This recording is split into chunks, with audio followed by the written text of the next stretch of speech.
The Frontline starts now. Guess who's back? Back again. Shady's back. Tell a friend. Oh, we're getting demonetized for sure. Welcome back to the Frontline. And you know what? Kortney, Kenny, Harrison from the Garrison here, as per the usual. But yes, guess who's back? He's down at the end of the table. Hi. Oh, he's here. He's here. Now I'm scared. We gave him a microphone again. Oh, damn. It's a little scary, isn't it? No. Not for him. Now I can explain all of the sounds? all of my sound effects. Yeah, it's a good time. Okay, take us through the soundboard. All right. So you see, this was the one that Matt messes up.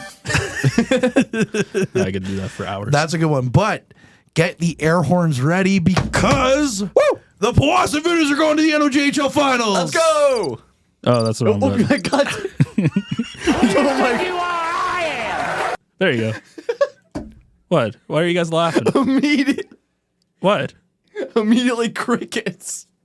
What? You had one job. I don't know why you're all mad. You had one job. I hit the button. Welcome back to the show, Ben. Yep, that's pretty There we accurate. go. There we go. Got a good episode for you today. General Manager of the Voodoos, Chris Dawson, comes into the studio. We've never had him on the show before, I don't think. Never. Yeah, he comes into the studio, critiques some frontline goaltenders. Harrison's slowly turning into a Vezina candidate, though. But also talks, what we're about to talk about, Voodoos and their playoff run. He also talks Battalion playoff run because of Mike McIver. And talks about his new little venture he's got going on, a little podcast that he started up. So pretty exciting stuff. Yeah, I was excited to see. I know Chris had floated around the idea for a bit, so actually see that come out with the pilot episode. Just awesome stuff. A great guy to talk on a number of subjects, especially goaltending in the area. So if you haven't, check out episode 1 of that. It's pretty good. You can find it on V&M. Anyway. No, I don't remember. I'm sorry, Vimeo? Mike Brown. Vimeo, that's the one. Yeah, no. There's an actual YouTube channel that he's on. It's Mike Brown's YouTube channel. Happy birthday, Mike. Happy birthday. You can't escape it. Age comes for us all. Dude, at this point though, Mike's like 500 years old. The ancient one. Yeah, he's the ancient one at this point. Wears a nice Thomas Yachmanev jersey though to every Voodoos game. That is true. But I don't really want to get too deep into hockey right now. I just kind of want to float some things. Well, I don't know really float some things around, but I want to talk about hockey more so after Chris. But it's been a while, guys. Especially it's been a while for you, Ben. But it's been a while, mostly because my voice was dead for a couple of weeks and had to save it for some playoff hockey and then public address announcing. So it's good to be back on the podcast after taking a week off, guys. Yeah, it's been weird being away for so long. I've been in studio and stuff, but actually doing the podcast, it's been nice to be back, especially with good vibes going around the hockey world. The NHL is starting to heat up. Playoffs start this weekend. The final teams decided. Habs are out. We knew that since the beginning of the season. But good things happening in Voodoos world. Good things happening in Battalion world. It's a good time to be a North Bay hockey fan. It is. Ben's like, I just hope that I don't have to come into work on Saturday. Yeah, though I do find it funny though. So here's a little thing that people don't know. So every time that we do this, we're always like, hey, are you going to go to the Gardens or are you going to come here? And every time Harrison elects to come here to watch the game, and Ben Long always goes, hey, Harrison, you want to come watch the first couple periods there? And Harrison's like, I'm going to the studio. So, yeah, you can tell which Ben he likes better. Yeah, it's pretty obvious. That's true. That is true, but also it's because when Ben Long's on, I have to host, and I like to take somewhat detailed notes, and when I'm at the arena, I get too wrapped up in the game. Yeah. And also playoff time, I don't even know if there's anywhere to sit and take notes. At least there was the last time I was there. Yeah. But the thing with hosting is you do the least amount of note taking because you're in and out and stuff. You're not giving as much analysis. That's true. Hypothetically. Respectfully. Hypothetically. Can we dive into this a little bit more? What does that mean? Well, what does hypothetically mean in this situation? Mr. Long, you don't give me a lot sometimes. Yeah, no, Throw some like, shade. look, I think that's a little rude. No, I'm just joking. Whoa, pot No, kettle. I like to look at what actually happened, and sometimes even though the score breakdown and all that, sometimes I forget to write down actually this play led to this. Sometimes I forget, hey, this big save was here, or, whether the power play was good, the power play was bad. I just get wrapped up in, oh, there's a goal. Oh, no, they're losing now. I turn into more of a fan when I'm actually at the arena. I was going to say there's a little thing called a notepad you can carry around. And I did that last year, and it sucked. Not only that, but you've been like double teaming Voodoos and Battalion games at the same time. That's true. there's a lot of verbs you could have used, and you decided to go with double teaming. Welcome back to the Okay, podcast. first off, out of all the O.J. Simpson jokes in the world, you went with Bronson Ride with the whole Russell Wilson Bronco Country, let's ride. Because I made the joke about Bronson Ride being like Battalion Country, let's ride. When the Battalion had a Bronco out on the ice the day of O.J. Simpson's death. Yeah. You don't get any more on the nose than that. I was keeping it away from. Yeah, he's like, OJ's the best running back of all time. I've never even watched him play. He could have outran the Bronco. That's how slow the Bronco was going. I don't think we need that Bronco going full speed on a sheet of ice. No, I'm talking about like the I white see. Bronco of that I day. see. One of my favorite things about that though is just the how slow that chase was. Mm-hmm. Like it's just wild. But I also saw another thing. It was like, oh, the Bills lost in this game, so then they got the first overall pick in the draft and took OJ. OJ met his future wife, Nicole Brown, in Buffalo. We have like the 1979 Buffalo Bills to thank for OJ Simpson. It's like, It's always the Bills. damn it. It's always the Bills. It's always the Bills. But that's besides the point. We have an NFL podcast for that. We do. I don't know. I'm not going to make like one of the jokes because all the jokes have been made like so many times now. Like, Twitter is undefeated at Yeah. untimely jokes being hilarious. it's really weird now that it's X because it's like I still call it Twitter. Mm-hmm.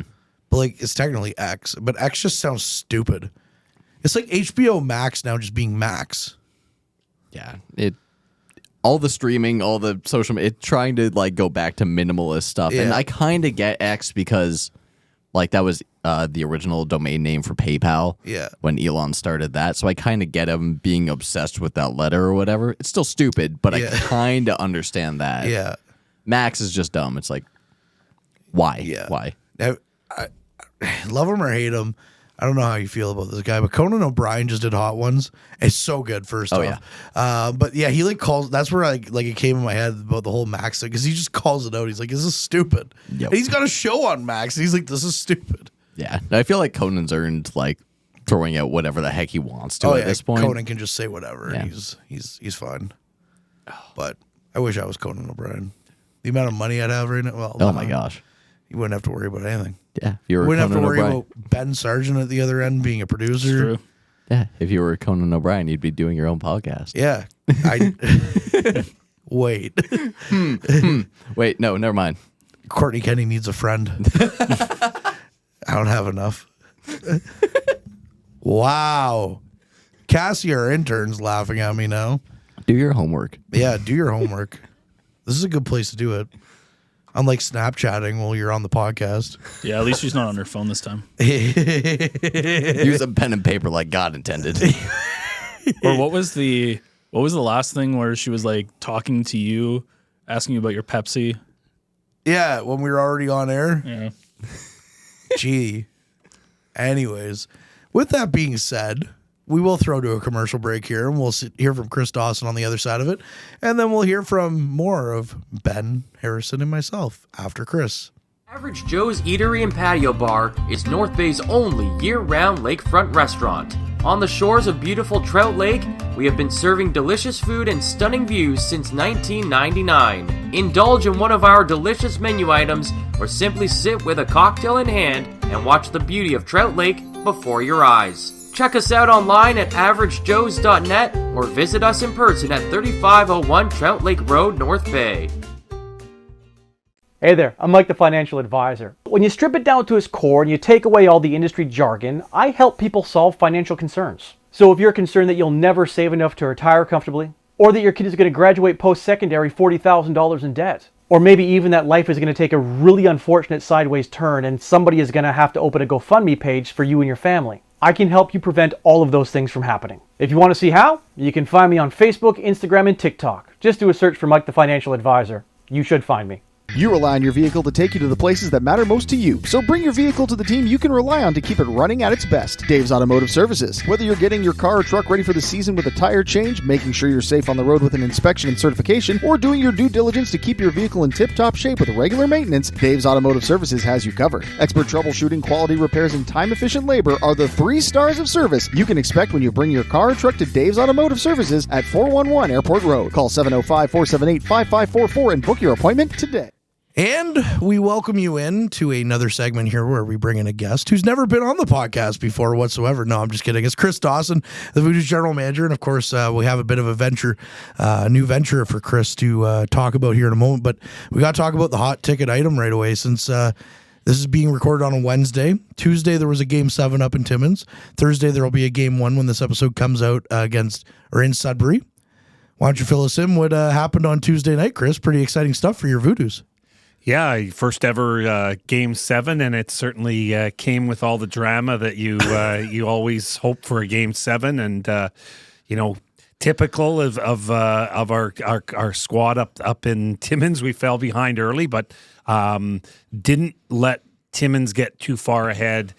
Unfortunately, much like they did in Powassan, where they would get a 2-goal lead and then extended it to a 3-goal lead, we were able to stick around, kind of fought off that first period, although we were down 2-0 after one, kind of fought back, and obviously a highlight reel goal by Dylan McElhaney certainly got us back on track, and then Ryan Patrick with kind of on a turnover that we took advantage of, and that's what you got to do, is take advantage of your opportunities, and we just kept clawing away and got a late goal, and then a former Trapper ironically goes and ties it up at 3 with about just under 3 minutes. Brant Romanuk, who had a great playoff, and lo and behold, 25 seconds left in the game, almost like overtime, not quite overtime.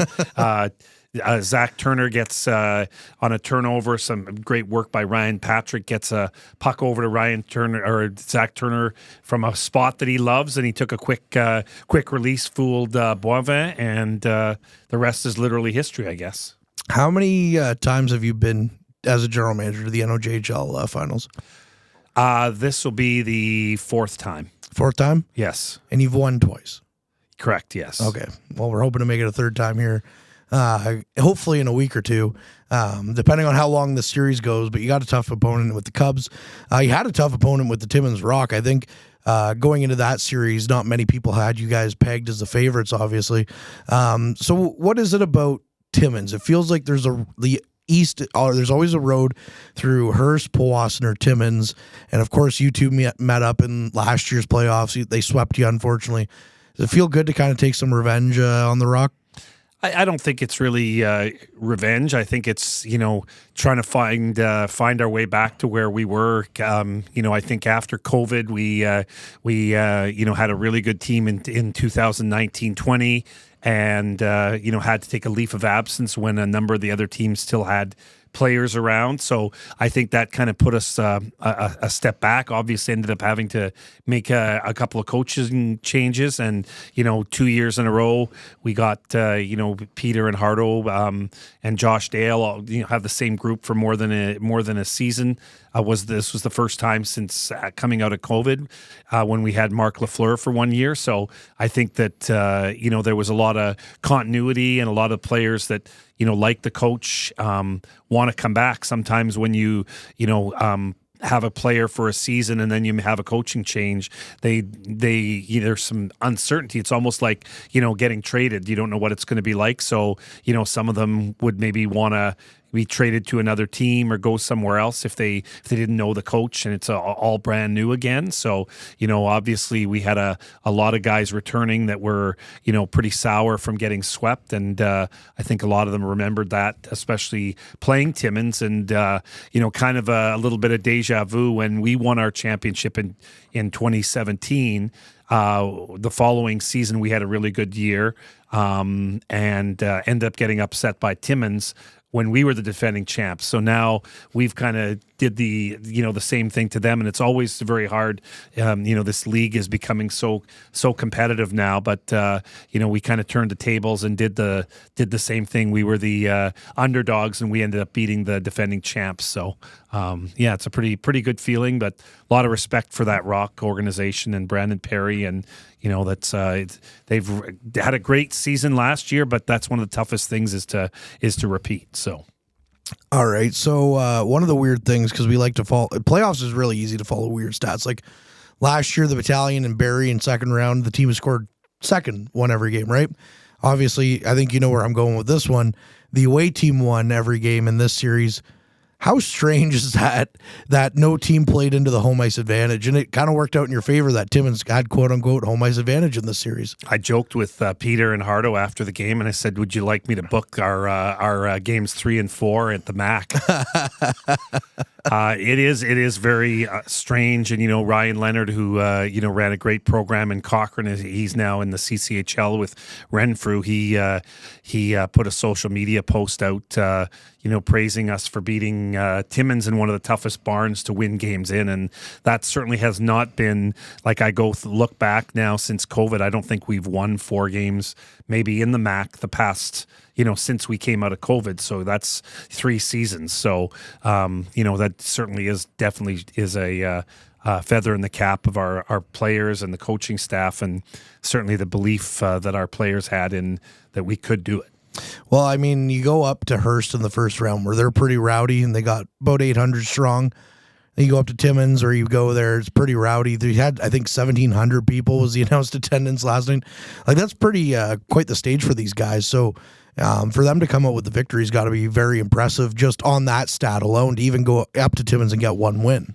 Oh, absolutely. And, I just don't know what it is about the road, but I think the guys really thrive on that energy and from the other team, instead of being intimidated by it, which is obviously what the home team is hoping for.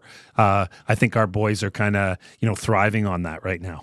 So also another thing, you guys have had a few overtime games. You won 3 out of your 4 games against Timmins in the series in overtime. You won 3 out of the 4 games against Hearst in overtime.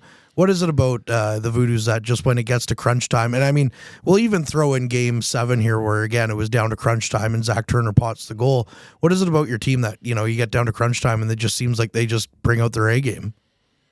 I don't know. I mean, I go back and, extra time, we had a right at the beginning of the year, we had 2 shootout wins to start the year, and then we didn't have a lot of, extra time games really until March, I guess.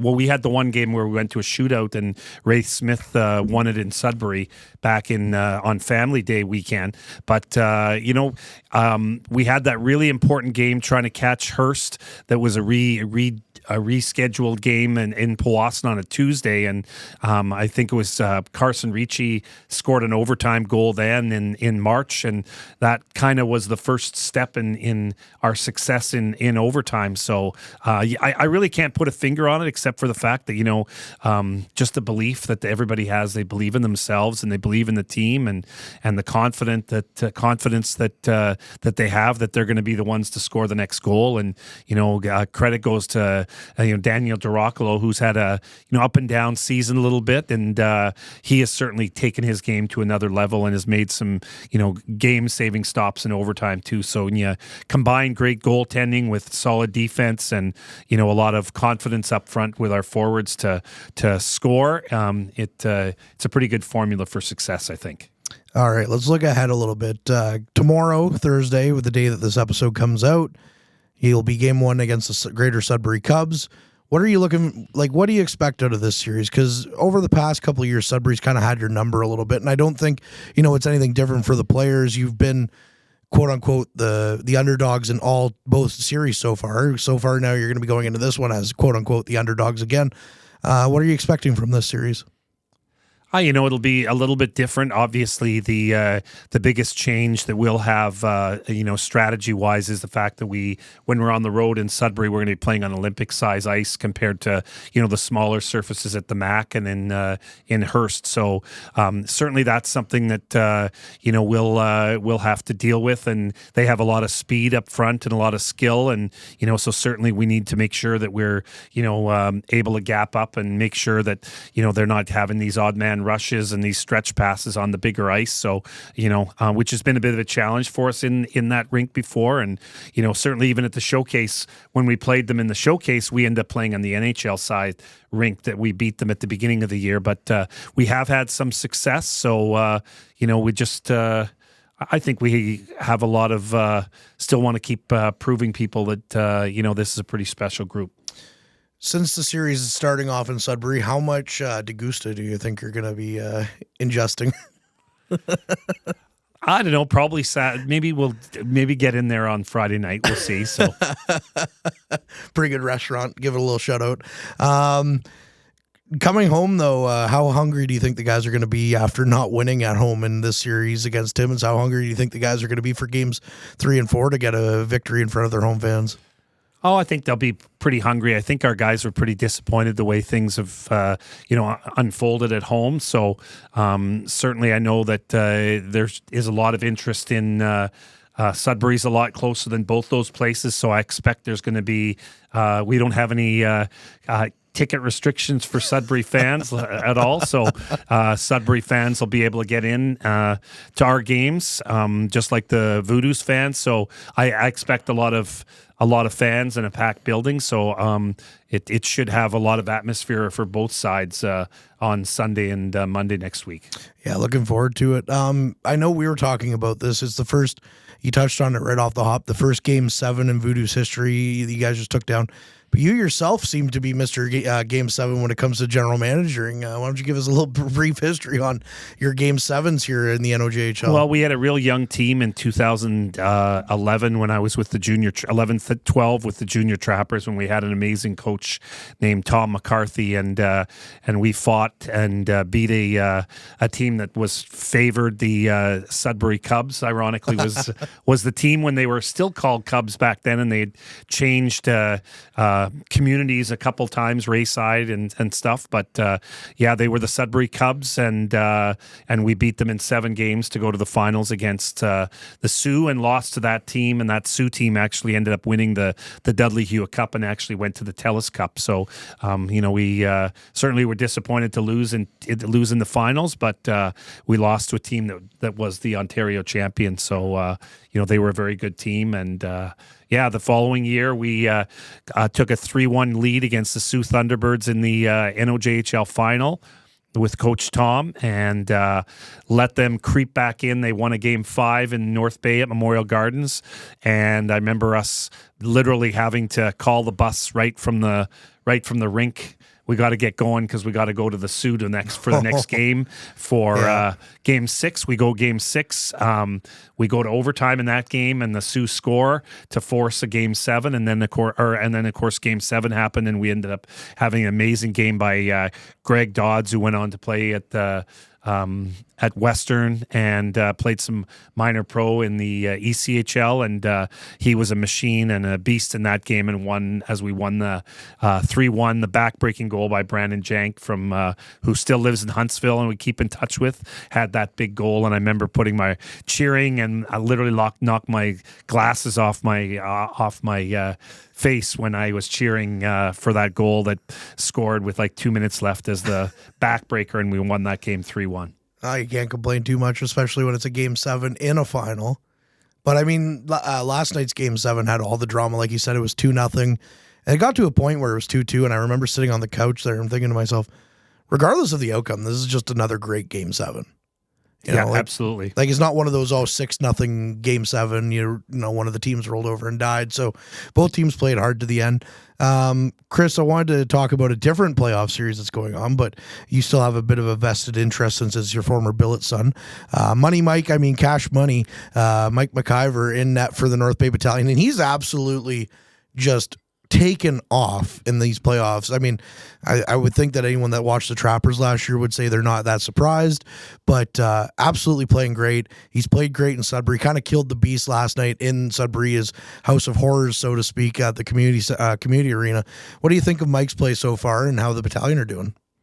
A very resilient group. I know talking to Ryan that, that's a word that he uses, and I think our team, has shown a lot of resiliency too. But, certainly I think that they, some people are doubting them, especially a lot of Sudbury fans thought that without Romani and Dom that it was going to be maybe a 5, maybe 6 games at the most, and here we are. Broadcast at the time it's 3-0 in the series for North Bay, led by Cash Money Mike McIver, and he's a real special young man, and he's very confident and believes in himself, and he just was waiting for an opportunity, and just like in life and in hockey, as there's a process, and it wasn't easy on Mike going from U18 to the Battalion to be sent down with us with the Voodoos for a portion of just over a month, and he fought through it, didn't know what was going on with Charlie, a lot of healthy scratches for the Battalion, and here he is, trade deadline comes and they finally, make a move, and then Mike gets the opportunity, and had a decent back end of his season, but really has shown who he is in the playoffs, and really proud of him. Yeah, I don't think anyone would want to take over the way that he had to take over, seeing Dom go down potentially in his last Battalion game ever. Who knows at this point, right? That's kind of a bit of a scary thought for Battalion fans. But at this point, with the way that Mike's been playing, a lot of people have asked me, like, what's going on with Dom? And it's like, do you really want the Battalion to take the hot hand out of the net? He's been great, right? So, what you got any kind of funny, safe for podcast stories that you can tell us about Mike and the time that he lived with you? Funny stories. I'm sure there's a few, but I don't know if you can share them on the podcast. Oh yeah, I can. We had morning practices all the time, and Mike always he's one of these guys who brings kind of like lights up a room, and I can tell you that one of the things he loved to do, with the U18 Trappers, they were. Much like the Voodoos this year, morning practices. So getting up in the dark mornings of North Bay, -20 out, and Mike loved to. He was notorious waiting outside the door to scare Caleb, my son, to leave, just to kind of create a little bit of fun in the morning. So he's always was always joking around, and Caleb would be walking around like with eggshells in the morning. Is Mike there? And he's kind of crabby in the morning a little bit, and Mike's just waiting around the corner to try to scare him. So anyway, he's quite a character, and one of those guys you just, like I said, kind of lights up a room. Did he get Caleb good anytime? He got a few times he did, outside and in the house too. So it was multiple areas he would do that. Oh, that's great. That literally gives Caleb PTSD. He doesn't want to leave his room in the morning. No, he's fine now because he's going on his own. So, well, I was going to say, yeah, it's probably easier now, but back then I'm sure it wasn't so fun.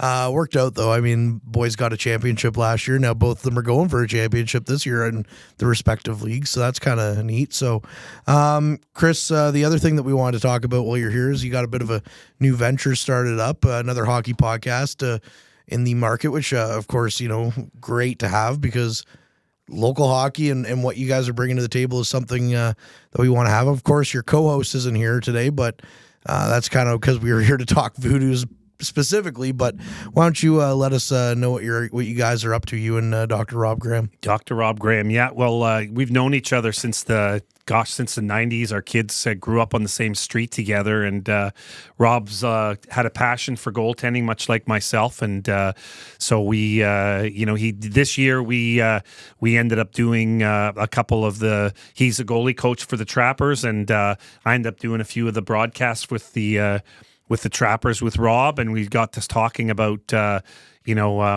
goaltending and think maybe it might be a good idea to do a podcast talking about goaltending and local goaltending and going back in some of the archive stuff that I have too. So it should be exciting. We've done one episode. We might be tweaking our name a little bit from Crease Resilience to Goalie Resiliency. But we'll be getting back on that once the Voodoo season's over. We should have some exciting guests, and I think just talking more and it's more of a niche market. A lot of goalies will relate to it, but it'll be something where you kind of understand the challenges that a goalie has to go through and some of those kind of stories. Certainly our first two goalies were played on the Trappers team that we interviewed and went through the OHL draft process, and unfortunately for both of them, they didn't get taken. So that's a bit of a challenge for them to try to overcome that and go through it. So anyways, should be fun, and appreciate the plug. I appreciate the inside knowledge of your show name might be changing. You heard it here first, folks. Yes, there you go. You kind of touched on it there, but as somebody who plays goal and played college hockey and now we'll say beer club league hockey, college club hockey. Oh, I'll still college hockey. There you go. Okay. Well, we're trying to pump you up here, Chris. Thanks, buddy. Don't tear yourself down. What are some of the struggles that a goaltender might face? There's a lot of every goal. I think a lot of part of the game that people don't know, and even like a guy like Mike McIver and Dan DeRocklo are going through right now is just the mental game part of it, and sometimes it's not about just the ability of stopping the pucks. It's just, getting your head in the right space to be ready to stop that puck, and that is a challenge. You're, right in the spotlight, right? Like, Yep. You're the last line of defense, as they all say, so there's a lot of pressure in that position, and not every goalie can handle it, so. My thing that I always think about goaltending is wild because you're the only player whose mistakes go up on the board, right? On the scoreboard. Playing some floor hockey and ball hockey with us, so you've had a chance to see some 4 frontline goaltenders, myself, Ben Sargent, Harrison from the Garrison, and Matt Sukram. Putting your GM hat on, putting your goaltending hat on, how would you critique each of our performances in net? I think Harrison's a reflex goalie, very good in tight. Maybe needs some work from a few of his shots. Not very good, not in tight. Yeah, he's a little vulnerable from outside, so I don't know whether that's tracking problem but good reflexes. Kortney, I think, is covers a lot of the net in there, and he's covers his angles well, and so Ben was another solid goalie. Let's go! Puts his throws his body at all the pucks. That's what you got to do. He uses his body in all the places, and then Matt Sukram, athletic goalie, uses his was very good with his glove, being a baseball player, and that really, really tiny, I think 1960 catcher that he had. He was able to make a lot of good glove saves. So his athleticism was what stood out from him. So. You scored quite a few goals too on Harrison when he came out of the net. Would you say that you're a better goalie or a better forward, Chris? Definitely a better goalie, but not that great a goalie. But no, you don't think so? No. All you have to do is score on Harrison is just shoot it like across the gym. Yeah, You'll be fine. A couple of weekends ago, we went out and did road hockey out on the rink, and we were playing to 5. And next thing, I scored a natural hat trick, all from the blue line, basically on Harrison. Uh-oh. He needs glasses or something. He wears glasses. He does. Well, he needs better glasses. Anyways, no, I just wanted to get your thoughts on would any of us make the grade when it comes to the Voodoos? Probably not. Well, I think we've already talked about potential, and we'll throw this out there, cross promotion podcast where a certain member of the Frontline ends up going in goalie gear, gets suited up, and maybe get some, Wait, better than average. No, I'm not looking at you. You are both looking at me. And yeah. Interesting. Okay. So anyways, we won't we'll leave that person nameless. Okay. Kortney. That's fine. And so we're looking to try to do that, suit him up and kind of the life of what it's like to put on gear and play the position like you're a baby, I guess. An analogy. Yeah. So A baby in the position. So the last time I was in net on ice, I was playing Timmins hockey. I haven't been in net on just road hockey, just floor hockey, whatever. Maybe we'll start in the ice box on synthetic ice. Yeah, that might be a good idea. Yeah. I don't know if see, the thing is we don't know who's going to be shooting yet. I have a feeling Caleb will be one of the shooters, and I don't know if I want Caleb to shoot on me because then he'll hold that against me forever. You should make all the goalies do it. And then that way, next time he criticizes one of them, you could just be like, remember that time? Yeah, that's true. That's true. Yeah. Remember that time that you got beat 5 straight shots? Yep. Next time he says, Dracula should add that one. Well, this guy over here, giving an old plug here, especially since you're putting it out on the same YouTube channel that the old plug was on, the Afterburner. Because I went down a bit of a rabbit hole after I watched your first episode because I found all the old Afterburner episodes. I was like, oh boy.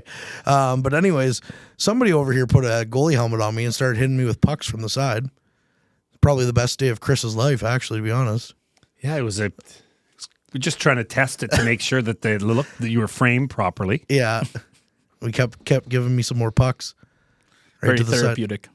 Yes. It was very nice. Very pleasant, I tell you. But if you look on my Vimeo site, you'll know that I did something. I wouldn't do something to someone that I wouldn't have done to myself. That's true. And it was actually, the puck was a lot higher velocity that hit me from the news desk in CJDC in Dawson Creek. So I think it's funny that you worked in Dawson Creek and your last name's Dawson. So what, like higher velocity, like someone take a shot at you or? No, just threw our it? sports director threw the puck at a really high speed from very close. Ah. Yeah. And are you friends with that sports Scott director? Morris? Yes, I am. Yeah. Fair enough. Grade 2 concussion, but we're still buddies. All right, Chris. No, we do really appreciate you coming in here and talking, Voodoos, Battalion, and goalie resiliency.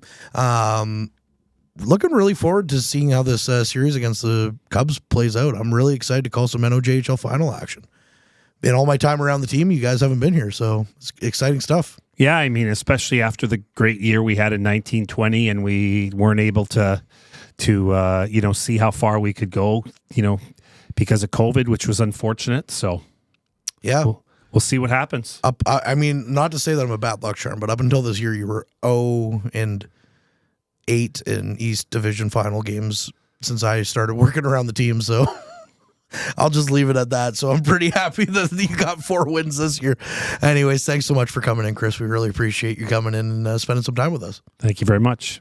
Meals are a special time for families to gather, share their day, and spend quality time together. Those dinners are made extra special when you add tropical produce found in the markets and grocery stores that carry La Huerta imports. La Huerta knows the importance of family, so they know which quality products make the best quality meals for your customers, whether it be Mexican Hass avocados, Brazilian figs, Ecuadorian red dragon fruit, or something just as exotic and special. To get your supply of the best tropical produce at competitive prices with brands buyers trust, contact La Huerta Imports at 705-752-1478.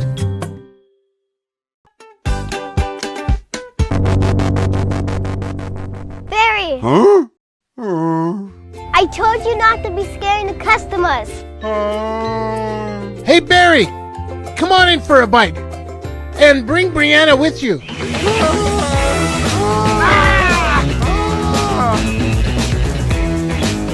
only 2 minutes up the hill, where you're only a stranger once.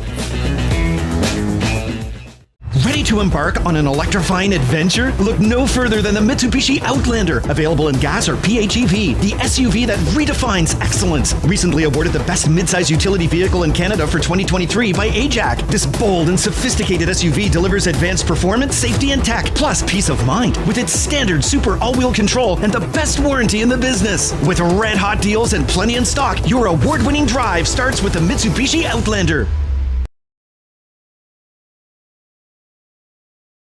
Why is Northern Honda servicing more cars of all makes and models? Let's count the ways. 1. Our state-of-the-art facility has award-winning technicians. 2. Northern Honda has the lowest tire price guarantee, no matter what you drive. 3. The lowest synthetic oil change guarantee, and every 5th oil change is free for all makes and models. Plus, new Honda buyers get brake pads for life. See the service difference at Northern Honda, 1250 Seymour beside Home Depot. Community engagement is one of our core focuses at McDonald's. The key is finding the right people who are passionate about the same things we are, helping kids be kids.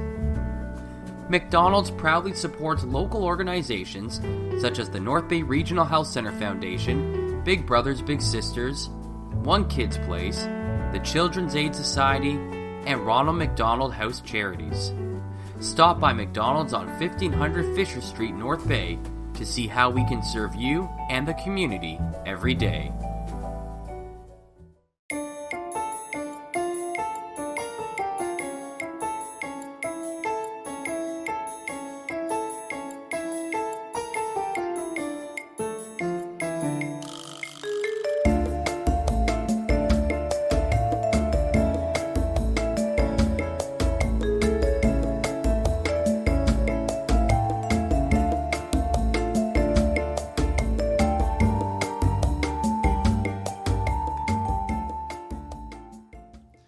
And a huge thank you to Mr. Chris Dawson, the general manager of the Powassan Voodoos and co-host of Goalie Resiliency now is the new name. So, hey, there's a little bit of a exclusive for you here on the front line. Breaking news. I don't know if they've changed the name yet, though. I think there's just well, he's thinking about it. Yeah. He's thinking about it. Is what it is. Would love to, I guess I'll might jinx things, although when I last looked, Harrison is leading the championship game in our fantasy league. You son of a gun. Like, I am right now, but also half my team is Carolina and half my team's been sat for the past week, which is fair. But Dallas is playing tonight and all those guys are playing. Hopefully I can hold on. I have a pretty good lead and there's only a few things I could get overturned on. Yeah. So got to make it till the end of Thursday. I drafted horribly, but thanks to trading almost exclusively with you. You're welcome. Once with Matt for Dylan Larkin and relying on the Arizona Coyotes. You mean the Salt Lake City Soakers. Something. I don't think that's their name. The Salt Lake City Tortorellas? Tortellinis. Because they're salty. Oh, that's good. Babcock, new coach of the Oh, boy. No, because then there goes my tell me how you feel. name. I'm salty. Because then there goes my team's name in fantasy. Mike Babcock's phone. Anyways, Harrison, we'll talk about it, I'm sure, next week when it's official. But yeah, you're doing pretty good right now in fantasy. Yeah, I'm doing better than I thought I was going to this week, especially going up against this week. I was going to say, if you talked about this year, I was like, yeah, you probably overshot many expectations. I did. I went into the playoffs fourth. I went on a 4 or 5 week losing streak entering the playoffs. Yeah, which was not good. I had a really good early run, and then I made some trades that worked out really well. You're welcome. Yes, thank you. I made some bad trades too that ended up working out for me. I don't know if getting rid of Casey Middlestat was a good thing or a bad thing at the time, but I think it worked out for me. Yeah. And getting Dylan Larkin, especially for faceoffs. But man, I was injury plagued the entire season. Yeah, you were. I basically was without Jack Hughes most of the time. As soon as I got Larkin, he got hurt. Hughes went out multiple times, and my goaltending, I gambled on goaltending. I got Connor Hellebuck and in the draft, and that was a terrific decision. He went in like the 5th or 6th round, I think. And then I picked up Jake Ottinger from you, and he ended up getting 2 shutouts so far, which put me over the edge in a lot of the playoff stuff. And then a guy I had most of the year, just because of my Montreal bias, was Sam Montembeault, and he ended up coming up clutch a lot of times for me. But other than that, happy to be having a good run. Harrison currently leads the championship game 12-2. Not bad. He has 14 games remaining. His opponent has 16 games remaining. So it's pretty close. Yeah. But Edmonton is also in Arizona tonight, and they have their full lineup going. Oh, no. So I am so sorry. Things might go very poorly. Yeah. So for reference, the person that Harrison's up against has Connor McDavid on their team. Yep. So anyways, you could have a lot of minuses too out of that. Yeah, which would destroy a category for me. Can I just take a moment to revel? And I'm so sorry about this because I do like you. Brad finished first in the league, and he's currently probably going to finish fourth after the playoffs. Yeah, he had a terrible couple playoff rounds. Yeah. He's losing 9-4 right now, the second place guy. No. The third place game. I'm up against Matt Sukram 8-4. Matt has 12 games remaining. I have 17. That's true. So in the seventh place game, because that's how good I was this year. Well, you intentionally sold early, and then you had a hell of a run towards the playoffs. Yeah, and almost it's like, what is going on here? Speaking of playoffs, though, well, we're only going to really touch on one Wolves game. I want to put this into perspective. It was actually a good time last night. Went over to Chris Dawson's house, his wife Leanne and him. Great hosts and everything. They had two TVs set up, so he got to watch the Battalion game on one TV and the Voodoos game on the other TV. I admittedly was a lot more paying attention to the Voodoos game, but of course it was a staggered start, so you got to watch a bit more of the Battalion game. Then the Voodoos game would start, and you would kind of go to intermission of the Battalion game. So I missed a lot of that second period, which was awful. I don't think you missed much. No, neither did the Battalion, apparently. But anyways, got lucky on missing that, and then got to watch, the comeback, and then the Voodoos game ended before the Battalion game. So we got to watch overtime and everything. First off, I would just like to say to Sudbury, as a Leaf fan, I know your pain, although this wasn't an elimination game. Second off, how do you lose a game in which you're up 5-2 and hold a team shotless in the second period? By the way, it's Ben Sargent, Harrison from the Garrison, Kortney County. I forgot to reintroduce us, but how do you lose that? I was stunned. Like, the comeback didn't surprise me. It's when the comeback started that surprised me, because it was like halfway through the third period. Yeah. And, well, the usual suspects showed up. Owen Van Steensel, Wakely. I don't have the... Let me pull up the scoring summary here. Well, it's almost as if somebody could have it right there on the big screen. That's true. Producer Ben. Yeah, so it's on the big screen. Ertl started it off, and then Van Steensel with the next one. Procession scored after that, and that tied it up. Yeah. And then Wakely with the game winner. So, to give you the whole scoring summary, Iggy Pazzi with his third, Dallin Wakely with his eighth. It's 2-0 Battalion 4 minutes in. And that's about the time that I rolled up to Chris's. And by the time I walked in and sat down, it was 2-2. Nathan Villeneuve scored at 5:07. Then Dalibor Dvorsky ties it at 5:54. So it was like bang, bang. And I remember watching that first period before the Voodoos game started, and I was like, it'll be a win if this period ends 2-2, because Sudbury was all over North Bend. Mm-hmm. And then, of course, Nathan Villeneuve scoring his second of the playoffs, his second. The bounty hunter was assisted by the bounty hunter, Evan Conyon, on that goal. Django and Boba. Stop. They did nothing wrong. I'm just kidding. Allegedly. Except for the regular season games. Yeah, look, it's not the regular seasons, it's playoffs. Playoffs? Yeah. And, it's not like Arnsby did anything and then ended up getting suspended for the playoffs. Or Trent Swick. Yeah. The Arnsby one I get a little bit more, but we're going to go too far. And it's not like we didn't let Sudbury fans in our building. I, obviously going to game 6 with the Voodoos and having to work that, I missed game 2 of the Battalion Wolves series. I don't know if there's any truth to this, but I heard a Wolves fan was mooning people and stuff. I don't know. Yeah, I wasn't there. I have no way to correlate that, but that was reported. Yep. Anyways, Chase Coughlin and Zachary Giroux make it 5-2 by the end of the second period. Then, like you said, Ertl with a shorthanded beauty, absolute beauty. Then Van Steensel in procession on kudos where kudos goes. Ryan Houlihan pulling the goaltender for making it a 6-on-3 power play, which if you're Sudbury at that point, you're just hoping to hold on. When it's 6-on-3, that's a little ridiculous, and then 6-on-4. And then they tied it. Yeah, they tied it with 8 minutes or less than 3 minutes to go. Yeah. Talk about a complete and utter collapse of the Sudbury Wolves. Yeah, and we knew that Sudbury was much more offensively inclined than they have been defensively. Yeah. But I think also missing their starting goaltender has hurt them much more than it's hurt North Bay. Because Vondras came back for this game. Oh, Vondras came back for this game. Yeah, he played in net. You are right. I'm speaking out of turn. How dare you?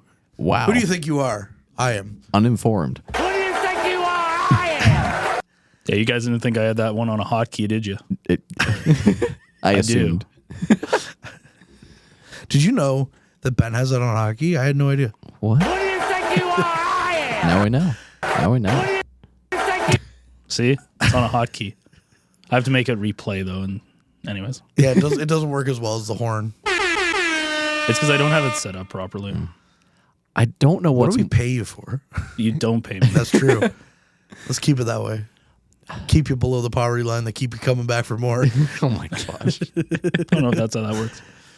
I don't know what's more impressive, the collapse or the comeback. Like, just the resilience from the battalion. Don't call it a comeback. I most certainly will. This was a comeback. All right, Ben, what's your thoughts on that Game 3 collapse or amazing victory for the North Bay Battalion? Oh, it was 100% a collapse. They're going to get swept now. You heard it here first. Yeah. It's going to be... How do you come back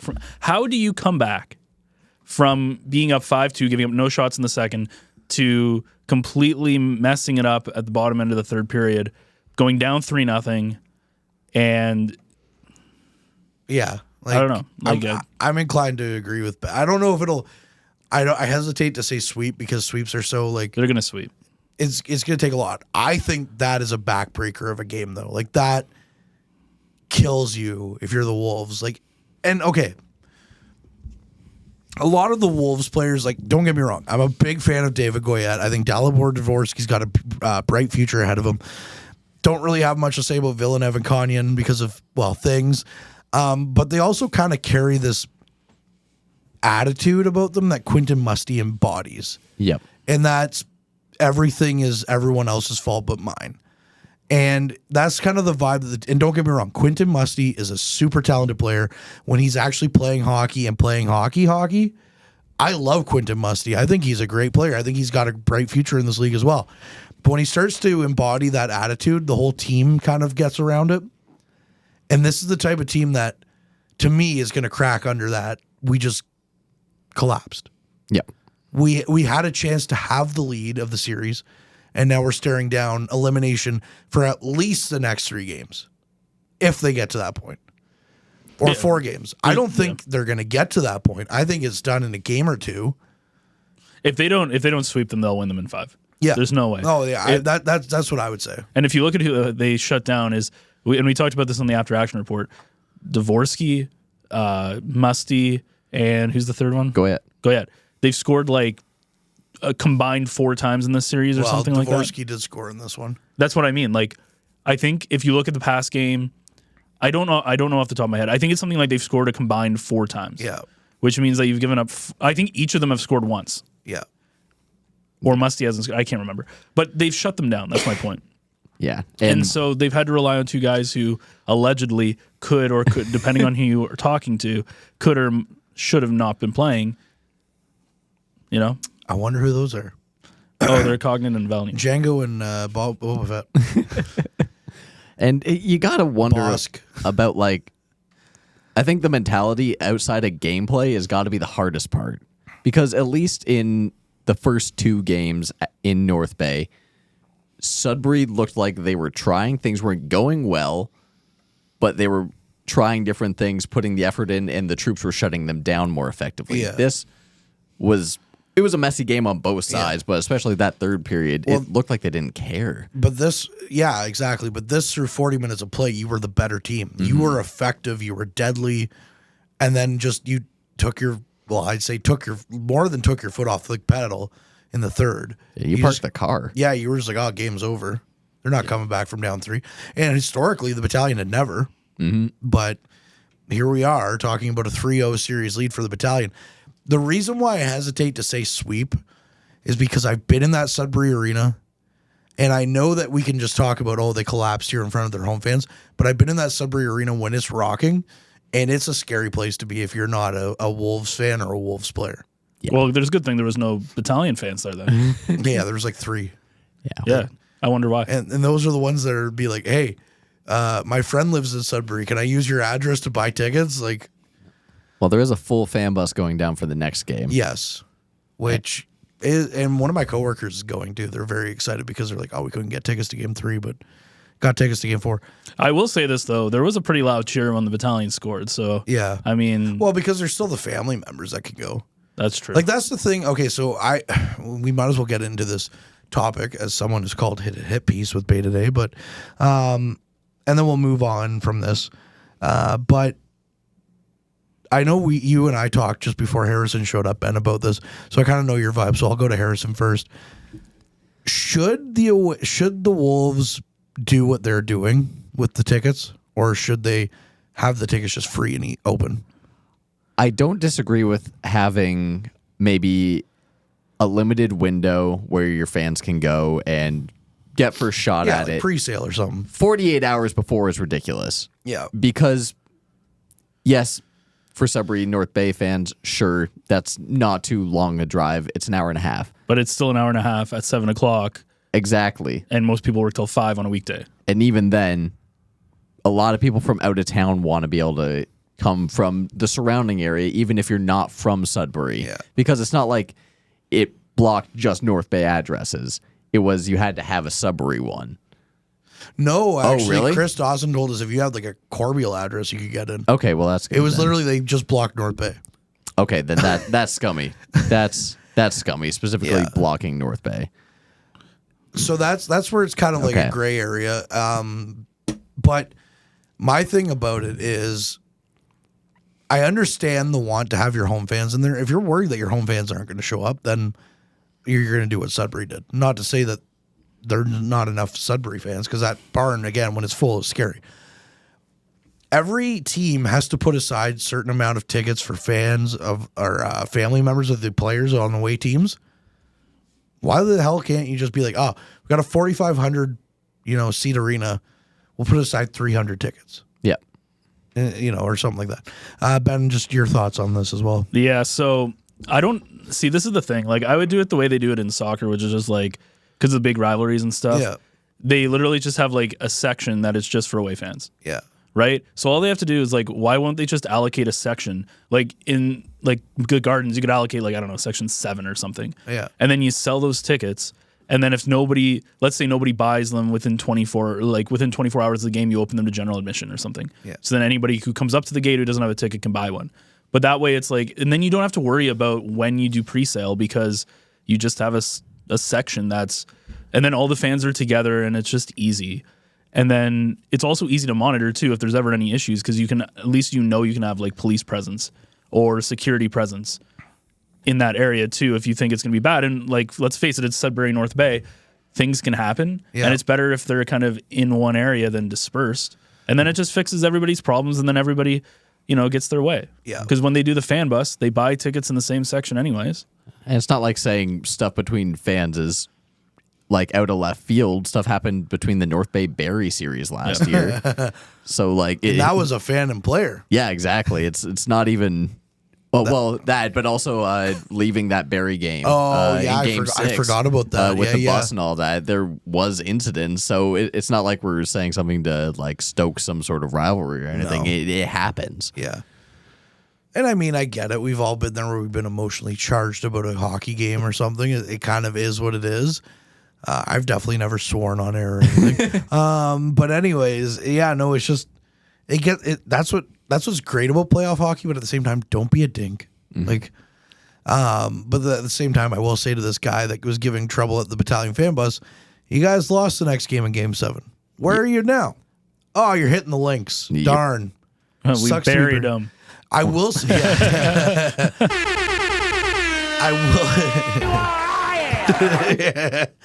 you needed like a riot hot button. We don't. We don't. I can make that happen. You could not. I can make some sweet beats happen. I should put some sweet beats on here, and then as soon as I play them, you'll immediately start rapping because you'll have to. It's a like a. Yeah, I'm not it's like Jason Bourne. I'm not like a sleeper agent. I don't like hear a beat and like, oh, gotta rap. Like, gotta blast. Gotta blast. Okay, Jimmy Neutron. For whatever reason, I thought when you were like Jason Bourne, I thought like you were talking about Jason Statham. I was like, wait, what does Jason Statham have to do with anything? I'm the beekeeper. When you said Jason Statham, I thought you were talking about Bruce Willis, and then my first thought was like, oh, that's meanie as dementia. No. And then I realized I'm like the other bald I haven't guy. been able to say it in the playoffs yet this year. Yeah, that's true. Yippee-ki-yay. No, yeah, it's the other bald guy who's like, any movie that he's in, wherever he's doing, where he's like, I drive taxis. I'm the taxi driver. So he's like, I was dragging my knuckles across the street. I'm the knuckle dragger. So, tell me I'm wrong, Harrison. No, that's exactly it. And he does that very well, but that's what it is. Yeah. I play some sick beats. I'm the riot master. I'm the riot master. That was dipping into Bane. You play some deep beats and I'm the riot master. You thought rap was your ally. I was born in the beats. The backbeat molded me. It's hell. Except you need to make it really loud and like overlay it over everything. Yeah. That's the biggest issue I have with that movie. I love the part though. The coldest line in that entire movie is like, what happens if I take off the mask? It would be painful. You're a big guy. For you. For you. That line gets me every time. Call an ambulance. Damn. I'm like, this guy's done. He's cooked. Take him out of the oven. Yo. I'm the plane driver. What are you, Taylor Swift? Yeah. Going to the kitchen. I drive Taylor Swift everywhere because I'm Jason Statham. I love that one meme where it's like Taylor Swift Swiftie going to the other side of her plane, and it's like a plane within a plane. Oh, that's so good. That's so good. Jeez. But you could literally do that with like Jason Statham. Anything. He's like, he turns on the light once. He's like, I'm the light turner on her. Anyways.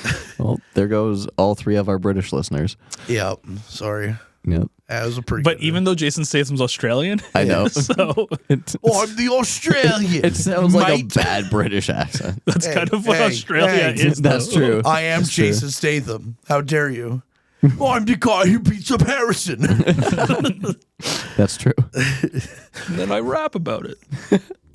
I'm the rap god. Rap god. All right. Anyways, the Voodoos. Harrison's done. He's like, I don't want anything to do with this. Oh boy, we're a hockey podcast. Do we have anything else to finish off the Sudbury thing with, or no? Just I can't buy my tickets to the Wolves games because I'm from Australia. No, you're from North Bay. Darn it! Australians can come. I was gonna say if you're from Australia, you can go. But do you have a P1B address? Yeah. No, I don't. So I guess I'm going to the Wolves game. I'm the wolf fighter. What are you, Pazzi? Oh. Though I will say this. No, Pazzi, he's from Ukraine. Pazzi had the funniest goal against Vandenberg. Oh my gosh. What was that? Was it game 3? No, Yeah, Game it was game two. 2, fourth goal. where it was just like the most like, how did he score that goal? Yeah, it was like a lob in just below the blue line. Whoop. Oh, okay. And Like, that's why that's they why call- I get scored on. Yeah, except that would be that, but further out. Done. Yeah, that'd be Harrison. from center ice. Yeah. You know that Jonathan Quick goal that happened? That's you, except that you didn't try to play the puck. You just stood there. And the puck went by you. I just get locked in the T-pose whenever a puck comes at me. Pazzi's actually the wolf killer. No wolf kill. Actually, when he shot that puck, he was like, "I'm the sniper." I just like Pazzi's reaction because you could tell that he was also like, what? What? Everyone was I'll take it. confused. I was more so shooting for a rebound, my guy. But hey, sure. Yeah.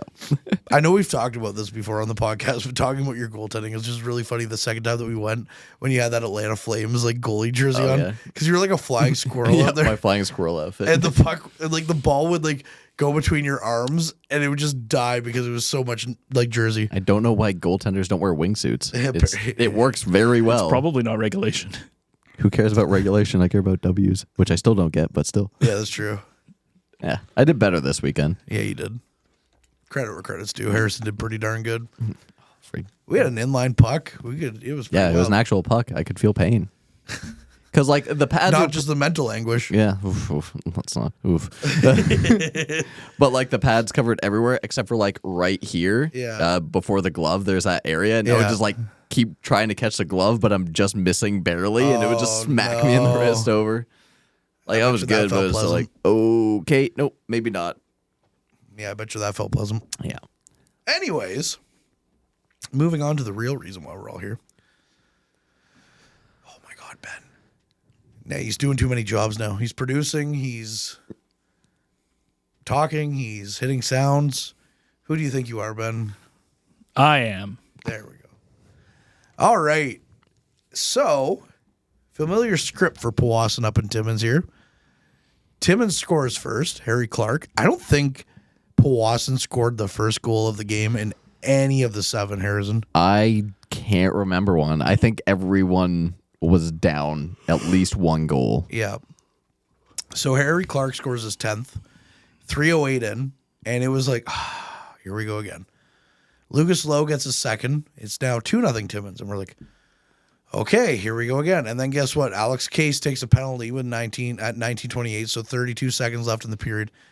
And Chris turns to me, he says, Timmins is a fast starting team. They could easily score in the first minute here of the second period. He said, we're in good position if we keep it to within 2. It's whenever they push it to 3 that we end up having a problem. Well, guess what? The Voodoos killed it. And they killed it well. And then Dylan McElhaney gets a 6th of the playoffs on the power play, on a power play that wasn't producing anything. And he just like walked in there and said, guess what? I'm going to score now. And that's exactly what he did. Ryan Patrick from Pittsburgh as well. 19:04, just less than a minute left. He ties the game up on a bit of a broken play too. Like it didn't look like it was going anywhere. And the next thing, Patrick had the puck in the back of the net. In the third, Tucker Shields scored a beauty of a goal, his 5th of the season, or 5th of the playoffs, halfway through the period. Suck on that one, Ben. Wait, why are you saying that to me? I wasn't there. It's Tucker Shields. But I wasn't there. That's so why of he course scored. He scored. Yeah. Well, that's fair.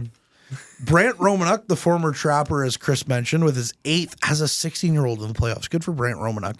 Ties it up at 17-11. He scored the last goal of Timmins' season, though, as with 26 seconds left, Zach Turner one-timed. Call him Mr. Clutch, because that's all he is in these playoffs. One-timed a goal past Patrick Boivin. Oh, and I'd be remiss if I didn't mention a double minor to Justin Russo for slew footing late in the game. There was 15 minutes left in the third period, and I thought for sure, I was like, this is how it's going to end. Mm-hmm. Timmins is going to score on this penalty. And I will say, sorry, NOJHL, that was a weak sauce call. But hey, what do I know? That's why I'm a broadcaster, so credit where credit's due. And I wasn't in the arena either, but it looked like weak. And then I'm sure that there will be some Timmins fans that will complain to me that, well, they missed a call for tripping in the final minute that led to the Zach Turner goal about 30 seconds later. Yeah, you're right. They did miss a tripping call. I'm not going to fight you on that. Playoffs. The playoffs. We're talking about playoffs. Yep. And that's exactly what happened. Zach Turner with an absolute great goal. And that penalty kill on the slew footing really galvanized the team through the home stretch, I would say, in that third period. You could feel like the longer that the kill went on, just the momentum for the Voodoos building. And it was just like, I'm less and less worried about any scoring opportunities that were clearing effectively. Yeah. A couple of really good blocks close to the blue line that cleared the zone. Just everything you want out of a penalty kill. And the guys didn't look tired. They looked just ready to go still that deep. Yeah.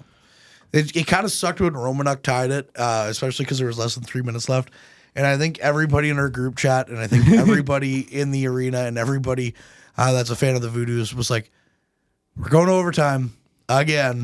For the 4th time in this series, all in Timmins. And I guess you could argue it was closest to a do-or-die goal you could get with 26 seconds left. And then Zach Turner, ended it. And I was probably the loudest person in Chris's house at first because I just saw Patrick react, and I immediately went like, whoa! And then like everyone else like erupted. I got one thing to say. If you smell what the Rock is cooking. A Game 7 defeat, apparently.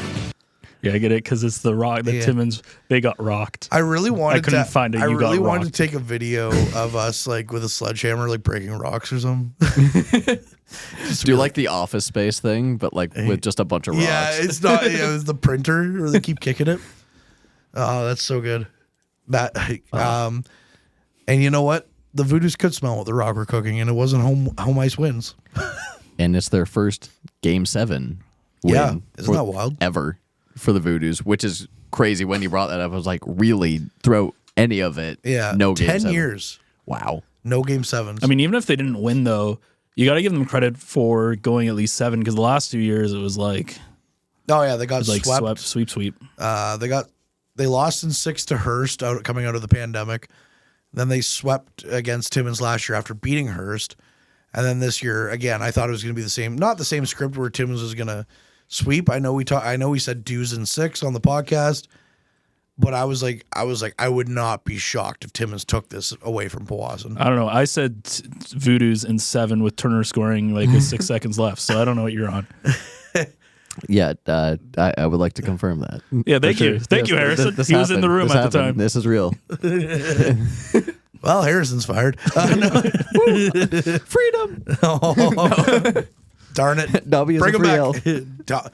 Also, I forgot to mention, back to the Battalion game real quick. I know we're kind of jumping around, but I'm looking at you, OHL refereeing, because we just talked about the NOJHL refereeing. How did the Wolves play a quote-unquote clean game until the third period? I know that there were some, penalties that were offsetting, but the Battalion didn't get a power play until the third period. Mm-hmm. And then they were 2 for 2 on the power play. Well, Sudbury was 1 for 7 on this alleged league hottest power play coming into the series. What the hell? I would like to counter with Game 2. Where the Battalion, the second period of Game 2. The Battalion got 7 power plays in Game 2. That's wild. And they scored on none of them. That tracks, though. Yeah, that tracks. That part's the least surprising. So maybe it was an evening out. I don't know. Probably not. Yeah. Maybe. You got as many penalties as few fans were there for the visiting side. Wow. In this Game 7, Powassan was 1 for 3 on the power play. Timmins 0 for 3. I want to also point out that Powassan fired 20 shots on net in the third, 44 overall. Timmins countered with 15, 30 overall. So Timmins, and there was a point where it was 2-0 Timmins, and I was like, this could have a chance of being like one of those ugly 6-0, 7-1 Game 7s.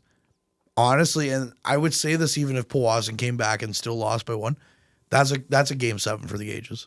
Oh, that was incredible. fantastic. I've rarely been as stressed as I was watching both games at the same time last night, and thank God for the staggered start that I could keep track of most of it. Yeah. But that last stretch, and then as soon as you saw the puck go into the corner with little coverage right before the Turner goal, you're just like, oh, this is the chance, and here we go. Yeah. I was freaking hyped. I am hyped because the Voodoos had gotten to 2 East Division finals in the time that I've been around the team.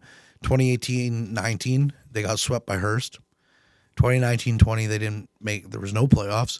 2020-21, there was no playoffs because the team suspended activities that year. The next year, I wasn't really around the team, and they lost in 6 to Hearst. Then last year, they went 0 for 4 in the East Division finals, which means that they were combined 0 for 8 coming into this year with me covering the team. So this is the first time that I've been around a team going to the finals in this capacity. I was around the Battalion in year 1 as a fan.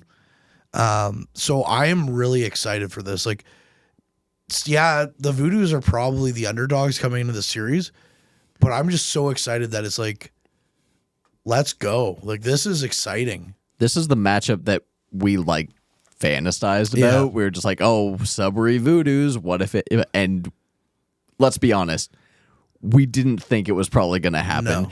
Not just because the Voodoos have played really well, but because we had Blind River pegged as going all the way. Yeah. And the fact that they got dumped in the fashion that they did, frankly, is surprising. Yeah, they went out with like a whimper against Sudbury. And also, hey, again, it's only an hour and a half away. We can actually go to these games. Oh, I plan on it.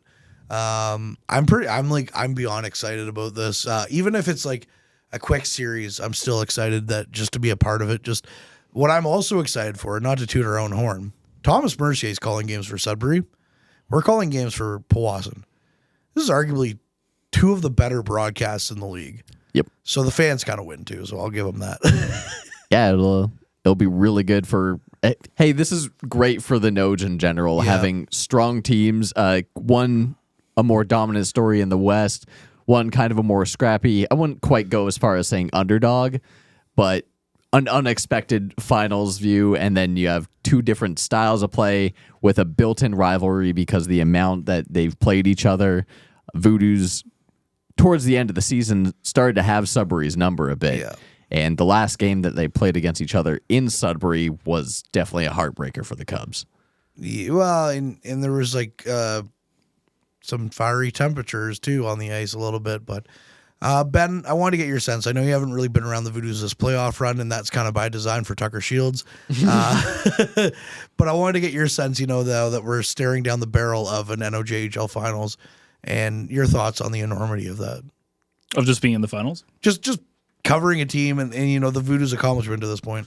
Yeah, no, I think that it was big for them to go past Timmins. I think it's going to be tough for them to beat Sudbury. It's going to come down, I think, a lot to goaltending and which goalie outplays the other one, because both teams are very high scoring, have a lot of firepower. I think it's a great. I think you guys covered a lot of it where it's really cool to be a part of, even if I'm on the sidelines. It is what it is. But it's cool. You can come to a game, I guess. It's okay. We'll see. It's just nice to see the fact that they could go to the Centennial Cup, play against teams across everywhere from Canada in that same kind of junior B, junior A. Sorry, I don't know. There's so many. This isn't a junior B league. Junior A, like all the leagues across Canada. It's gonna be. It's cool because the last time the Voodoos were here was 2017. Yeah. So it's been 7 years, give or take, which is a long time. And they've been close, but they've also been kind of far away. Like you talked about getting swept last year, losing to Sixenhurst. And that's in the semifinals. That's not even in, I guess, the conference finals. So they haven't been back here, right? 7 years. So I'm very hesitant to say, I don't know if the Voodoos are going to be able to pull off a series win. I know we'll probably get to predictions in a bit, but Sudbury's a really good team. Yeah. But I think it's if the Voodoos play at the highest level that they're available to play, they're a really good team. And I think it's gonna take the Voodoos playing really, really well or Sudbury just playing really, really bad. But I think Sudbury comes in with an edge. Here's where it's gonna be interesting to me is Sudbury's been off for half a week. So it's gonna come down to, will rest help them or will Voodoos playing in this rhythm, keeping up this momentum? How banged up are they? But are they going to be able to keep up this momentum, kind of thing moving into it? Because we're recording this on the only off day between Game 7 and the start of the finals. Yeah, I was surprised at how quick the turnaround was. Yeah, me too. I thought it was going to be at least this weekend, give them the rest of the week off or something like that. But no, we're getting right into it. And I think a big part of the deciding factor of this series will be handling the pressure. Yep. And I think the Voodoos have an edge in that because not just looking at the 6 overtime wins that they've had where their backs against the wall, they played up to the moment and were able to overcome those obstacles, or this Game 7 where they just kept going despite this entire series basically being on the comeback no matter what game they were in. Having that mindset that's built into you to keep pushing, to just drive for everything, could be the edge in this. If I went back to Game 4, and I'll be honest, when they lost 7-1, if you would have told me that the Voodoos would win this series in 7, I would have laughed. Yeah. They were outclassed in that game by Timmins in every way. And then they went back to Timmins, won that game in overtime. Then they lose Game 6, and I was kind of like, I don't know, on one hand, historically in this series, it's been the road team, but you got to think the team that wins Game 6 is going to have momentum going into Game 7 like that, right? So this team is surprised at every turn, And I hope they continue to surprise. But we'll talk a little bit here about the NOJHL final schedule, the Copeland McNamara Cup schedule, which is really great. It gets started on Thursday. If you're listening to it on the day of the drop, that means you're probably on the road to Sudbury to either watch the Battalion or the Cubs. So thanks for listening to us. I mean, it's an hour and a half drive, so I appreciate that. It starts at the Jerry McCrory Countryside Sports Complex on Thursday, April 18th. Game 2 the very next day at the same arena in Sudbury. Game 3 at home, Sunday, April 21st at 2 p.m. Sunday. At the Powassan Sportsplex. That should be a fun one. We'll have the call for you there. And then Monday at 7 on the 22nd will be Game 4. Game 5, should it be necessary, will come Thursday, April 25th. And Game 6, should it be necessary, will be Sunday, April 28th at 2 again. And Game 7, should it be necessary, will be Tuesday, April 30th in Sudbury. Really looking forward to it. It's going to be a lot of fun. I got to be honest, guys. The offense of Sudbury really scares me. They're kind of like, to me, the Wolves a little bit. I think they have a little bit better goaltending than the Wolves do when you look at the overall picture. Mativier has stood on his head at times. Buelln has also been really good. But we've also seen both those goalies falter, especially down the road. So with the offense really worries me about Sudbury. And like Ben said, I think it's going to come down to whichever goaltender is hotter. Yeah, and we've seen Durakalo stand on his head in clutch moments time and time again. A lot of the game-winning goals actually came off of massive Durakalo saves that kind of kept the play going and spurred the troops forward. And I mean the metaphorical troops, not the battalion. All right. You're talking about the wrong league. No, I right league, different name. Fair enough. All right. Ben said it. Predictions. 6. I think it's Sudbury in 6. I know I said that fast, but I just wanted to get that out there. I think it's going to be Sudbury in 6. Or, I hate to say, if the Voodoos win it, I think it's 7. But my gut, I'm saying Sudbury in 6. Or, yeah, I'm going to say Sudbury in 6. Okay. You heard it here first, unless the Voodoos win again in Game 7 and Turner has like a last-second goal, in which case I also called that. Okay. I'm not disagreeing with your prediction. The story of this Voodoos run has been fighting adversity and just grinding it out and not giving up, and in the face of it all, ending up in the finals with a chance for a cup. They've been hungry. They've been proving that. And aside from, say, those 2 home games from Timmins, they've showed up and have looked like they're up to the task. I'm saying Doos in 6. That's a hot take. Saying Doos in 6. It's a hot take. Okay. All right. So here's the thing. Tiebreaker. No. I'm going to preface this by a few things like Harrison did. Marshall McCharles is going to be very motivated to end his former teammate Caleb Dawson's season. I think there's going to be a lot of Sudbury fans at the Sportsplex, which should be interesting.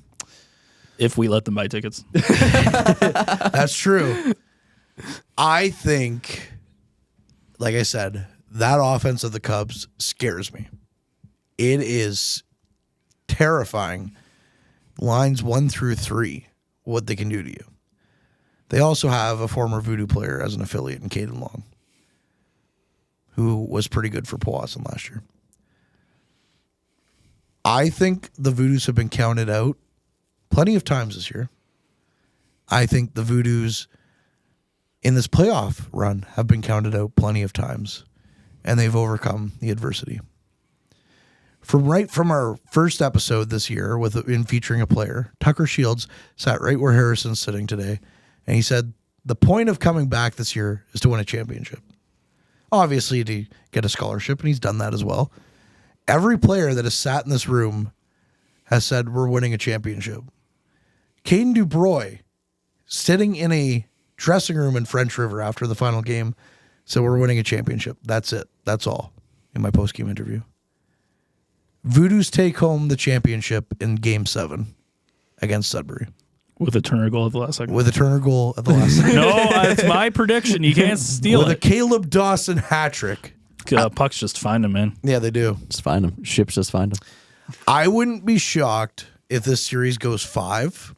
I can't. But if it goes 5, I would give the edge to Sudbury. I can't see if this series is shorter than 6 games. I can't see the Voodoos winning this in 6 or less. I think if the Voodoos win it in 7, because Sudbury is that good. Yeah. It's going to be like Timmins all over again. Well, kind of like we did in our previous predictions, I think that 7 is more likely than 5. Yeah. If it comes to the Voodoos winning. Yes. If it goes 5, Sudbury's probably taking on the And I hope they prove me wrong, but yeah. I no offense, I hope they do too. Oh yeah. I'm just being realistic. Like I just think it's my gut. That's what my gut tells me. So we got Cubs in 6, Doos in 6, Doos in 7. Yeah. That's what we're saying. And hopefully they sweep them. The Voodoos sweep the Cubs. Yeah. That's a better way of putting that. Just wanted to be clear on that. Guys, I'm beyond excited. This is the most excited I've been for hockey in a very long time. But it depends on how they play at home, because they played not very well at home against Timmins. Well, yeah, I was gonna say against Hearst they did pretty okay. Yeah. Going to OT. But that'll be the difference maker, I think, in this game. Yes. And I've seen plenty of bad games for the Voodoos in Sudbury as well. It's bigger ice, like it's Olympic size ice. But the Voodoos have a really solid transition game, and they have good speed. Yes. And I've never seen Sudbury play on that ice, and obviously they do a good job on it. Yeah. But I do think that maybe gives the Voodoos a little tiny bit of an edge potentially, or makes things a little bit more interesting. I think the Voodoos are a great away team, as we saw in this last round. I think they prefer playing on bigger ice than they do at the Sportsplex, because let's be honest, the Sportsplex is pretty small. The last time this team was here, they swept the Blind River Beavers in 4 en route to a 12-0 playoff run. You're standing here right now with 8 wins. You got 4 more to go. It'll be the biggest 4 of your season, but it's only 4 more wins. You're standing at the precipice. Do you want to be remembered as a good team, or you want to be remembered as the best team? And that's what it comes down to. And I think there's enough players that I've talked to this year that want to be remembered as the best team. Well, considering most of them are going to be gone next year, just because a lot of them are aging out. Exactly. Or they're going on to better, bigger and better things, right? Reese Smetham has come back from an injury, and you could tell that, if it wasn't the playoffs, he probably wouldn't be playing right now, but he's here to play. He scored a great goal in Game 6 as well. You won't have any of the Americans, no, right? Because they're all Ryan committed. Patrick could come back next year. Right. I keep forgetting he's American, yeah. But Turner and McElhaney, they're both gone. And I think Durocolo is in his last. No, he's only 18. Oh, no, he's got more. There's still a strong contingent of players that can come back, but you're losing Shields, you're losing McElhaney, you're losing Smetham, you're losing Little, you're losing Case, you're losing McLean, maybe not McLean. You're losing Jackson Smith. You're probably losing Smith, like Wraith Smith. Oh, yeah, Wraith Smith. He's probably going to the Battalion NOJHL, for sure. Dude's a monster. Dude is a monster. He has been a little bit quiet since Game 2 of the series. Excuse me. So would love to see him get on a bit of a hot streak again. And that's going to be key to the Voodoos as well, is how well Ray Smith plays. But yeah, I mean, when you look at the Battalion and the amount of players that could leave the Battalion, Wraith Smith is going to have a spot next year in North Bay. Absolutely. There's no ifs, ands, or buts. But this is the time of the year where, again, it comes down. Yeah, you beat Timmins in the East, and it feels great. I'm excited.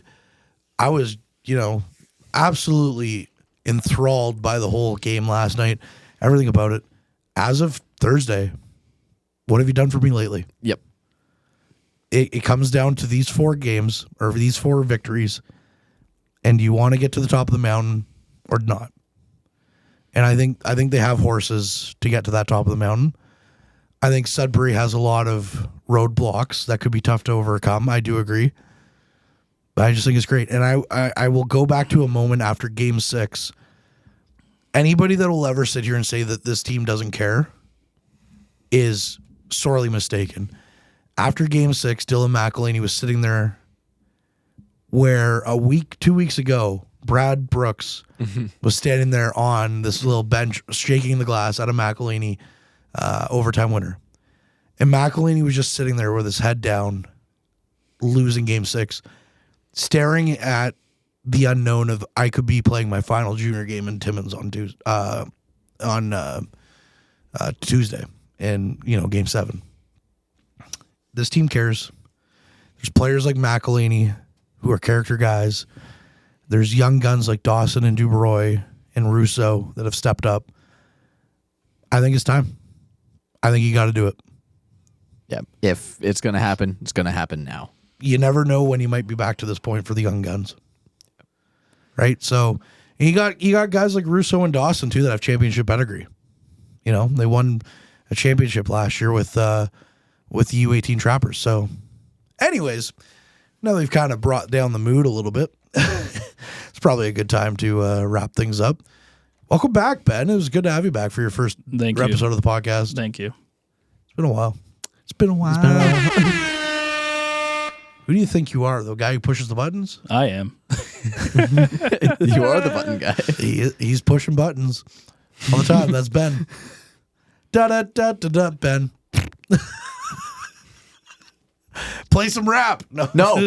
All right. No, so one no, second. like So this is from a, I don't know if you ever heard of this guy before. No. Oh, you. I don't know if you've ever heard of this guy before. I thought he had it like It's, live Probably not. He's new on the scene. I already rapped on the podcast. Can we not do this new anymore? On the scene. You might have heard of him before. I already did this song. Don't do another one though.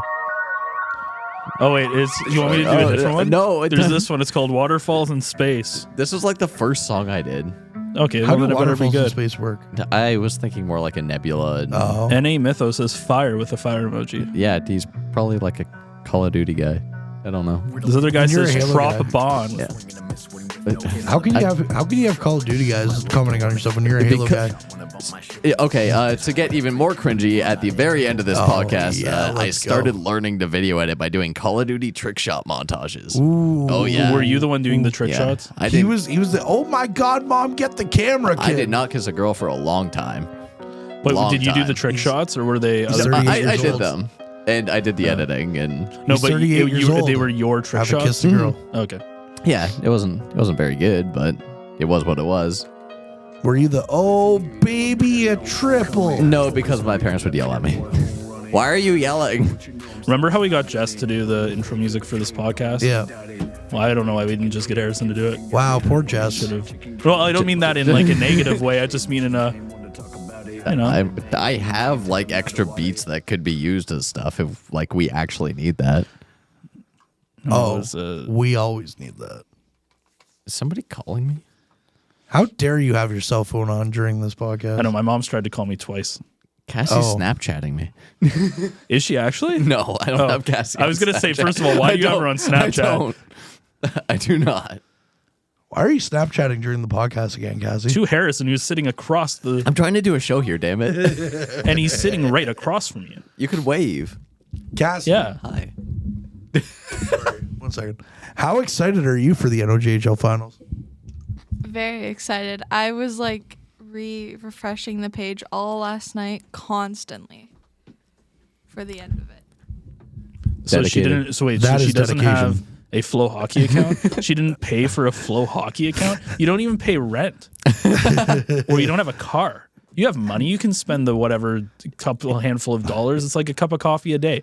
You tell me you can't get Flow Hockey to watch the Voodoos play? She's drinking her So coffee. You're drinking coffee right now. You could have not bought that, watched the Voodoos play, and then you wouldn't have to sit there pressing F5 on your computer. Whatever you guys do, you young kids these days. Don't give me the little hand wave. Oh, it's great to be back. Is it? Oh, yeah. Cassie did not get bullied at nearly as much with Ben. Did you are you okay? You wrote in pencil. It's fine. You can get rid of it. Wait, is she doing homework right now? Yeah, she's doing homework right now. Wow, you better fail her. Okay. In this co-op Done. course. She's not even paying She's attention. done. Done like dinner. You'll pass that class, but at what cost? What does it cost? The cost one? of this class? Everything. Anyways, with that being said, that's a good time to wrap things up before we have a little bit of a crisis on our hands here with Cassie and her homework. We're looking really forward to covering some NOJHL final action for you. That'll be live on our YouTube page and Flow Hockey.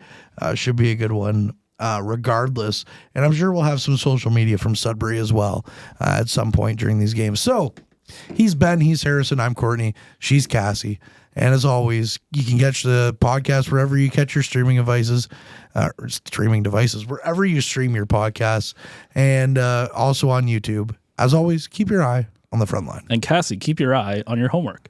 The Frontline, hosted by Kortney Kenny, the official podcast of the Powassan Voodoos.